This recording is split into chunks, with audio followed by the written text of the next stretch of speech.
Twist ఏంటంటే ఇటీవల కడపలో దారుణ హత్యకు గురైనటువంటి పెద దస్తగిరి కూడా భూ వివాదాల కారణంగానే చంపబడ్డాడు.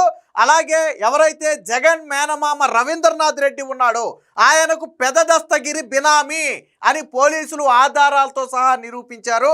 ఆస్తి వివాదాల కారణంగానే ఏదైతే గతంలో ఈ రవీంద్రనాథ్ రెడ్డి పెద దస్తగిరి భార్య పేరు మీద కొంత భూమిని గతంలో పెట్టాడో తిరిగి ఆ భూమిని ఇమ్మన్నప్పుడే పెద దస్తగిరికి రవీంద్రనాథ్ రెడ్డికి మధ్య ఆ విభేదాలు చెరలేగాయి. ఆ కోణంలోనే పెద దస్తగిరి హత్య జరిగింది అనేది ఇప్పుడు పోలీసులు చెబుతున్నటువంటి మాట.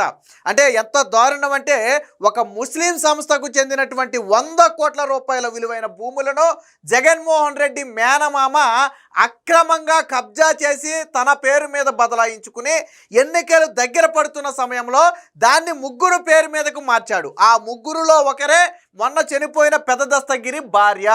ఆ భార్య పేరు మీద కూడా 9.70 ఎకరాల భూమిని పెట్టాడు. దాని విలువ దాదాపుగా 50 కోట్ల రూపాయలు పై మాట. ఇప్పుడు పెద దస్తగిరి భార్య పేరు మీద పెట్టిన భూమిని ఒక రియల్ ఎస్టేట్ సంస్థకు డెవలప్మెంట్కి ఇవ్వాలి అని చెప్పి భావించి తిరిగి ఇమ్మన్న కోణంలో పెద దస్తగిరి దాన్ని ఇచ్చేందుకు నిరాకరించాడు. వారిద్దరి మధ్య విభేదాలు చెలరేగాయి. ఆ సందర్భంగానే పెద దస్తగిరి హత్యకు కూడా గురయ్యాడు. హత్య చేసింది కూడా వైసీపీ మాజీ మేయర్ అయినటువంటి నిత్యానంద రెడ్డికి చెందినటువంటి మనుషులే. సో దీని మీద పోలీసులు పూర్తి స్థాయి ఇన్వెస్టిగేషన్ కూడా చేస్తున్నారు. మొత్తంగా కడపలో చేసినటువంటి ముఖ్యంగా ఈ కమలాపురంలో ఆ జగన్ మేనమామ చేసినటువంటి భూదందాలకు అడ్డు అదుపు లేదు. అనేక సందర్భాలలో దీని మీద కథనాలు వచ్చినా జగన్మోహన్ రెడ్డి సీఎంగా ఉన్నాడు కాబట్టి అప్పట్లో ఎవరు పట్టించుకోలే. జగన్ సీఎంగా ఉన్నప్పుడే రవీంద్రనాథ్ రెడ్డి అవినీతి అరాచకాల మీద పలు కథనాలు వచ్చాయి. వాళ్ళని బెదిరించి విలేకరులను బెదిరించి పబ్బం గడుపుకున్నారు తప్ప ఏ రోజు కూడా యాక్షన్ తీసుకోలేదు. ఇప్పుడు దానికి సంబంధించి ఏదైతే ఒక ముస్లిం సంస్థకు చెందినటువంటి దాదాపు 100 కోట్ల రూపాయల ఆస్తులను కబ్జా చేసే ప్రయత్నం చేశాడో ఆల్రెడీ చేసేసాడు. ఆల్రెడీ రిజిస్ట్రేషన్ కూడా చేయించేసుకున్నాడు. సో దానికి సంబంధించి ఆ ముస్లిం సంస్థకు చెందినటువంటి ప్రతినిధులందరూ కూడా కోర్టుకు వెళితే స్టేటస్ కో ఇచ్చింది. నిషేధిత జాబితాలో పెట్టారు. అయినా ఆ రోజు పవర్ ఉపయోగించి అంటే కోర్టు స్టేటస్ కో ఇచ్చినా భూములను నిషేధిత జాబితాలో పెట్టినా ఆ రోజు పవర్ ఉపయోగించి బలవంతంగా అధికారుల పేకల మీద కత్తులు పెట్టి దాని రిజిస్ట్రేషన్ అయితే చేయించుకున్నారు. సో ఇది పోలీసుల విచారణలో ఒక్కొక్కటి బయటకు వస్తుంది. ఇప్పుడు ఒక్కసారిగా అందరూ ఆశ్చర్యపోతున్నారు. చివరికి ఆ ముస్లిం సంస్థ అది కూడా ఎందుకు పెట్టారో తెలుసా? ఆ సంస్థ ఎందుకు పెట్టారో తెలుసా? ముస్లిం పిల్లలు చదువుకోవడం కోసం ఎడ్యుకేషన్ కోసం పెడితే రవీంద్రనాథ్ రెడ్డి ఆస్తులు కబ్జా చేస్తే గత సంవత్సరం దాన్ని నిర్వహించడానికి నడపడానికి నిధులు లేక ఆ ముస్లిం విద్యార్థుల కోసం పెట్టినటువంటి పాలిటెక్నిక్ కాలేజీ కూడా మూసేసే పరిస్థితి వచ్చింది. ముస్లిం విద్యార్థుల కోసం పెట్టుకున్నటువంటి సంస్థ అది. సో ఆ సంస్థకు చెందినటువంటి ఆస్తులు దారుణంగా అక్రమంగా కబ్జా చేస్తే వాళ్ళు కాలేజీ ఎలా నడుపుతారు? జీతాలు ఎలా ఇస్తారు? కాలేజీ నిర్వహణ ఎలా జరుగుతుంది? విద్యార్థులు ఎలా చదువుకుంటారు? దాంతో గత ఏడాది మూసేశారు దాన్ని. సో అంటే వైసీపీ హయాంలో జరిగినటువంటి దారుణాలు చూడండి. సో ఇప్పుడు ఆ భూ వివాదంలోనే పెద దస్తగిరి చనిపోయాడు. వాస్తవానికి ఈ ముస్లిం సంస్థకు చెందినటువంటి భూమిని అక్రమంగా రిజిస్ట్రేషన్ చేయించుకోవడం కోసం ఏంటంటే ఒక రియల్ ఎస్టేట్ సంస్థను స్థాపించాడు. ఎవరు? రవీంద్రనాథ్ రెడ్డి, జగన్మోహన్ రెడ్డి మేనమామ ఒక రియల్ ఎస్టేట్ సంస్థను స్థాపించాడు. ఆ రియల్ ఎస్టేట్ సంస్థలో ఎవరు సభ్యులుగా ఉన్నారు అంటే రవీంద్రనాథ్ భార్య ఉంది, కొడుకున్నాడు. అలాగే పెద దస్తగిరి కూడా ఆ రియల్ ఎస్టేట్ సంస్థలో సభ్యుడిగా ఉన్నాడు. అంటే వీళ్ళ పేరు మీద ఒక అక్రమ రియల్ ఎస్టేట్ సంస్థను స్థాపించి ఆ భూములను ఏదైతే ముస్లిం సంస్థకు చెందినటువంటి భూములు ఉన్నాయో దాన్ని రియల్ ఎస్టేట్ సంస్థ పేరు మీదకు మార్చి ఆ రియల్ ఎస్టేట్ సంస్థ పేరు మీద నుంచి వ్యక్తుల పేరు మీదకు మార్చారు. అలా మార్చిన దాంట్లో ఒకటే ఈ పెద్ద దస్తగిరి భార్య పేరు మీదకి 9.70 ఎకరాలు మార్చారు. అది 50 కోట్ల విలువ. సో దాన్ని ఇప్పుడు ఏం చేయాలనుకున్నాడు? డెవలపర్స్కి ఇచ్చి డెవలప్ చేయించాలి అని రవీంద్రనాథ్ రెడ్డి భావించాడు. అయితే పెద దస్తగిరి ఆ భూమిని వెనక్కి ఇవ్వడానికి నిరాకరించినట్టుగా తెలుస్తుంది. వారికి మధ్య ఏం ఒప్పందాలు జరిగాయో మనకైతే తెలియదు. ఆ రోజు భూమి ఎందుకు పెట్టారో మనకైతే తెలియదు. బినామీగా పెట్టిన మాట వాస్తవం. పెద దస్తగిరి బినామీ అన్నమాట వాస్తవం. సో భూ వివాదాల కారణంగానే పెద దస్తగిరి చంపబడ్డాడు అనేది వాస్తవం. ఆ ఇచ్చినటువంటి భూమిని తిరిగి వెనక్కి ఇచ్చే విషయంలో వచ్చిన విభేదాలే ఈరోజు పెద దస్తగిరి మరణానికి కారణమని పోలీసులు తెలిచారు. దీనికి సంబంధించిన వార్త కూడా వచ్చింది, ఒకసారి చూద్దాం. పెద్ద దస్తగిరి జగన్ మేనమామకు బినామీయే. రియల్ ఎస్టేట్ సంస్థలో రవీంద్రనాథ్ రెడ్డి భార్య కుమారుడు దస్తగిరి భాగస్వాములే. సంస్థ పేరుతో ముస్లిం సొసైటీకి చెందిన 100 కోట్ల ఆస్తుల అక్రమ రిజిస్ట్రేషన్. అసలు ఈ రియల్ ఎస్టేట్ సంస్థ పెట్టిందే ఈ 100 కోట్ల ఆస్తులను దాని మీదకి మార్పించుకోవడానికి. అందుకని అందులో సభ్యులుగా వేరే వాళ్ళని పెడితే ప్రాబ్లం వస్తుందని చెప్పి తన భార్య కుమారుడితో పాటు తనకు నమ్మకస్తుడుగా ఉన్నటువంటి దస్తగిరిని ఆ రియల్ ఎస్టేట్ సంస్థలో పెట్టుకున్నాడు సభ్యులుగా. సో పెట్టుకుని అప్పుడు ఈ 100 కోట్ల ఆస్తులను దాని మీదకి ట్రాన్స్ఫర్ చేసే ప్రయత్నం చేశాడు. అందులో 50 కోట్ల ఆస్తులు పెద్ద దస్తగిరి భార్య రమణమ్మకు బదిలీ. ఎప్పుడైతే ఈ సంస్థ పేరు మీదకి మార్చారో వెంటనే ఏం చేశారంటే ముస్లిం సంస్థ ప్రతినిధులు ఏం చేశారంటే కోర్టుకు వెళ్ళారు. సో రవీంద్రనాథ్ రెడ్డి ఏమనుకున్నాడంటే ఈ సంస్థ పేరు మీద ఉంటే ఎప్పటికైనా ప్రమాదమేనని చెప్పి ఏం చేశాడు, ఇమీడియట్గా ఆ భూమిని ఒక 3-4 పేరు మీదకి మార్చేశాడు. అంటే మొత్తాన్ని మార్చేశాడు. ఆ మార్చిన వ్యక్తుల్లో ఒక వ్యక్తే ఈ పెద్ద దస్తగిరి భార్య రమణమ్మ. 9.7 ఎకరాలను 50 కోట్ల విలువైన ఆస్తిని రమణమ్మ పేరు మీద, ఎందుకంటే పెద్ద దస్తగిరి అప్పటికే నమ్మకంగా ఉన్నాడు కాబట్టి రమణమ్మ పేరు మీదకైతే బదిలీ చేశారు. ఆస్తులను తిరిగిచ్చే విషయంలో రవీంద్రనాథ్ రెడ్డి పెద్ద దస్తగిరికి విభేదాలు. హత్యకు కారణం అదే అంటున్న పోలీసులు. విచారణలో బయటపడుతున్న వాస్తవాలు. సో ఈయనే జగన్ మేనమామ రవీంద్రనాథ్ రెడ్డి. సో ఈయన పెద్ద దస్తగిరి మొన్న గురైనటువంటి పెద్ద దస్తగిరిని మనం ఇక్కడ చూడొచ్చు. ఇది ముస్లిం సంస్థ, ఏదైతే మనం ఇప్పుడు చెప్పుకున్నటువంటి ముస్లిం సంస్థ ఉందో ఆ ముస్లిం సంస్థను కూడా మనం ఇక్కడ చూడొచ్చు. దాని పేరు మీద భూముల్నే రవీంద్రనాథ్ రెడ్డి అయితే స్వాధీనం చేసుకున్నాడు. అధికారం అండా మేనల్లుడే సీఎం. ముస్లిం ఆస్తుల్ని ఆక్రమించినా ఎవరు అడ్డుకోగలరు? 2019-24 మధ్య జగన్ మేనమామ మాజీ ఎమ్మెల్యే రవీంద్రనాథ్ రెడ్డి కడపలో చేసింది అదే.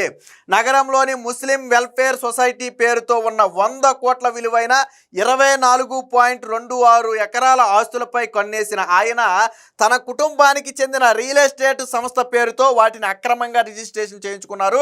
కోర్టు ఆదేశాలు పట్టించుకోలేదు. 22A నిషేధిత జాబితాలో ఉన్న అడ్డు కాలేదు.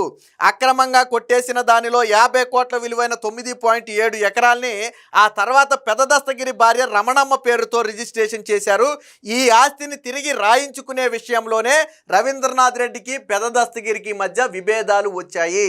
ఆ రోజు తిరిగి ఇవ్వాలని బినామీగా పెట్టాడా, లేదా నువ్వు ఇంతకాలం నా దగ్గర పనిచేసావు కాబట్టి ఇది నువ్వు ఉంచుకో అని ఆయనకి ఇచ్చాడా అనేది మనకైతే తెలీదు. కానీ ఇచ్చిన ఆస్తిని తిరిగి ఇవ్వమన్నప్పుడు వచ్చిన విభేదాలే పెద్ద దస్తగిరి హత్యకు ప్రధాన కారణం. సో ఇప్పుడు హత్యకు కారణం ఎవరంటే నిత్యానంద రెడ్డి వైపు నుంచి రవీంద్రనాథ్ రెడ్డి వైపు వేళ్లు మళ్ళుతున్నాయి. పోలీసులు దీనిలో మరింత లోతుగా విచారణ కూడా చేస్తున్నారు. దీనికి సంబంధించిన మరొక వార్త కూడా చూద్దాం.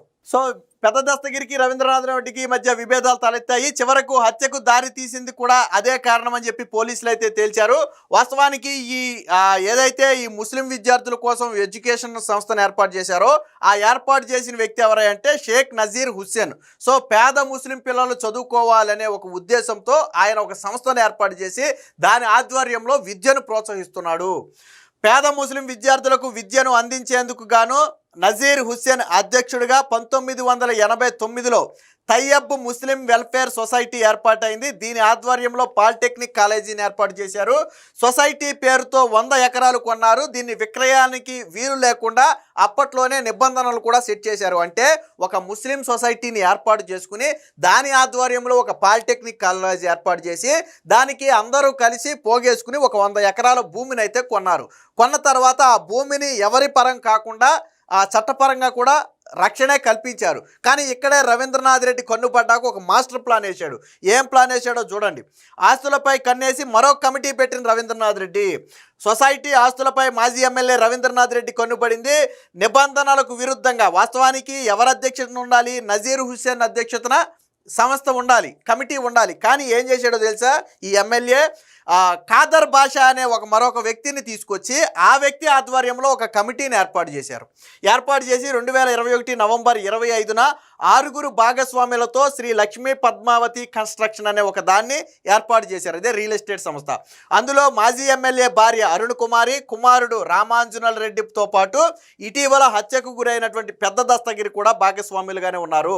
2024 మార్చి 11న అంటే ఎన్నికలకు కొద్ది రోజుల ముందు వైఎస్ఆర్ కడప జిల్లా సీకే దిన్నె మండలం పబ్బాపురంలోని 24.26 ఎకరాల భూమిని ఖాదర్ బాషా కమిటీ ద్వారా శ్రీ లక్ష్మీ పద్మావతి కన్స్ట్రక్షన్ పేరుతో విక్రయ రిజిస్ట్రేషన్ చేసుకున్నారు. మీకు అర్థమైందా? వాస్తవానికి ఈ ముస్లిం కమిటీ వేరు, కానీ ఎమ్మెల్యే తనకు అనుకూలంగా ఉన్న వ్యక్తులతో ఒక కమిటీని ఏర్పాటు చేసి అదే ఆ ముస్లిం సొసైటీకి కమిటీ అని చెప్పి నమ్మించి ఆ కమిటీ ఆ భూమిని వీళ్ళకి ఎక్రయించడానికి ఏకగ్రీవ తీర్మానం చేసిందని చెప్పి నమ్మించి ఆ భూమి మొత్తాన్ని కూడా ఎన్నికలకు కొద్ది రోజుల ముందు ఈ ఎవరైతే రవీంద్రనాథ్ రెడ్డి పేరిట ఉన్నటువంటి ఈ రియల్ ఎస్టేట్ సంస్థ ఉందో ఆ సంస్థ పేరు మీదకైతే మార్చేసుకున్నాడు. ఆస్తుల వివాదంతో నిర్వహణకు నిధులు లేక ఈ పాలిటెక్నిక్ కాలేజీ కూడా గత ఏడాది మూతపడింది. మాజీ ఎమ్మెల్యే రవీంద్రనాథ్ రెడ్డి తన సొసైటీకి చెందిన 100 కోట్ల విలువైన ఆస్తులు కాసేశారని చెప్పి దీని ప్రెసిడెంట్ అయినటువంటి నజీర్ హుస్సేన్ ఏం చేశారంటే పోలీసులకు ఫిర్యాదు చేశారు. కన్స్ట్రక్షన్ కంపెనీకి రిజిస్ట్రేషన్ అయిన భూమిలో 9.7 ఎకరాలని 2024 ఏప్రిల్ 18న రమణమ్మ పేరుతో అంటే ఎవరైతే దస్తగిరి చనిపోయాడో ఆయన భార్య పేరుతో రిజిస్ట్రేషన్ చేశారు. దానితో పాటు అదే రోజున మరొక ముగ్గురికి అంటే ఈ 24 ఎకరాలను కూడా నలుగురు పేరు మీద రిజిస్ట్రేషన్ చేశారు. ఆ నలుగురిలో ఒకరే పెద్ద దస్తగిరి భార్య. ఎందుకనంటే ఈ సంస్థ పేరు మీద ఎక్కువ రోజులు ఆ భూమి ఉంచుకోవడం కుదరదు. అప్పటికే అక్రమంగా ఈ సంస్థ భూములు కాజేశారని పోలీసులకు ఫిర్యాదు చేశారు.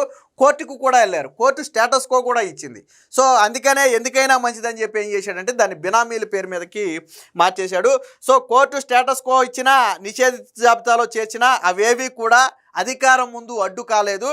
సొసైటీ ఆస్తుల విక్రయాలను అడ్డుకోవాలని నజీర్ హుస్సేన్ కోర్టును ఆశ్రయించగా న్యాయస్థానం స్టేటస్ కో ఇచ్చింది. ఆస్తులు నిషేధిత జాబితాలోనూ చేర్చారు. అయినా 2024 మార్చిలో అక్రమంగా రిజిస్ట్రేషన్ చేశారు. వాటిని రద్దు చేయాలని గత కలెక్టర్ ఆదేశించినప్పటికీ ప్రస్తుతానికి ఇప్పటికీ కూడా అది అమలు కాలేదని చెప్పారు.